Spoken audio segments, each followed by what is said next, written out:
Yesterday, I experienced what had to have been a miracle. I mean, a real live, genuine miracle. Because if you watch the news media in America, American people are at war with each other. Violence is exploding on the streets for no reason, and people are just at each other's throats. And yet, yesterday, that is not what I saw. In a sea of tens of thousands of people gathered together for one reason, that's not what I saw.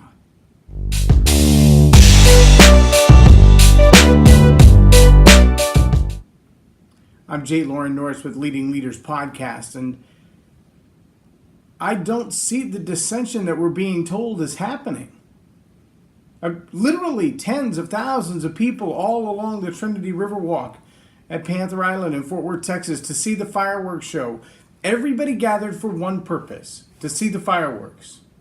Of course, along the way, there was some beer drinking, and there was some family time, and there's some tubes in the river, and a band playing, actually several bands playing through the course of the day.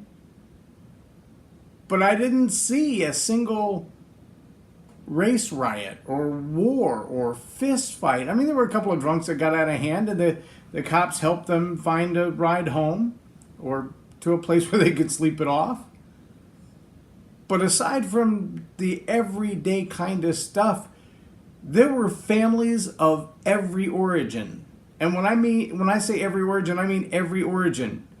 There were Filipinos, there were Hispanics, there were Asians that I can't distinguish one from the other in this particular crowd, because some of them looked Tongan and some looked Chinese. It was really, but they were all together. So I don't know if they were family or friends, but a lot of African Americans, a lot of white people, a lot of Hispanic people, and no one had a problem with the other. At one point, a lady danced by, and she was dancing kind of twirly, spinny, jumpy, bouncy all over the place, and her cell phone flew out of her pocket and landed on the ground. No less than 5 people reached for it to pick it up and hand it back to her. I was the first one that actually got to the phone. I had to chase her through the crowd. She didn't even know she lost it. But I caught up to her and her husband, and I gave her her phone back, and she's like, "Wow, I can't believe you gave it back." I'm like, "Why would I do anything else with it? It's your phone." But when I sat back down, the young African-American guy next to me goes, "Well, I guess that was your good deed for the day." And I'm thinking, no, that's kind of the way every day ought to be. We ought to always be helping out other people. We ought to always be just loving one another. We ought to always be friendly and helpful. I did notice that the kids next to us threw some trash on the ground and didn't bother to pick it up, and people would walk by and step on it or kick it or smash it or make a bunch of noise with it and then look down like, "Oh my gosh, what did I do?" and realize it was just somebody's garbage, and so they would keep walking. So at one point I picked all that up, and they looked at me again like, "What is wrong with you? Why do you do these things?" You know what?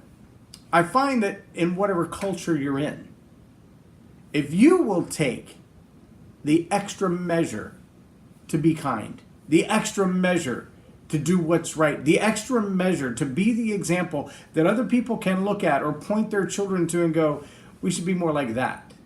If you will take the time to do that, then it will catch. It is contagious.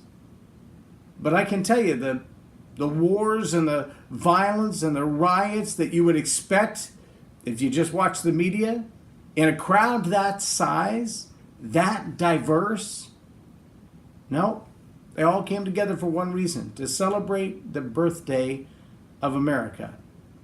I believe to be the greatest nation on earth. Not because we're something special, but we are something special. We're a melting pot of millions of people from diverse backgrounds, diverse ideologies, diverse philosophies, diverse educations. And yet we have one accord, one purpose: freedom. And I believe that if you will stand up for what you believe to be right, if you will do the right thing, not just what feels good to you for the moment, what's right for yourself and those people around you, you will find that people around you will respond in kind, and they will also do the right thing. Remember, leadership, it's influence, nothing more and nothing less. And if you influence the people around you to act like an idiot, you're a leader. Not a good one, but a leader. If you influence people around you to do the right thing, you're a good leader. I'm J Loren Norris for the Leading Leaders Podcast on Tell It Like It Is TV. Have a blessed day.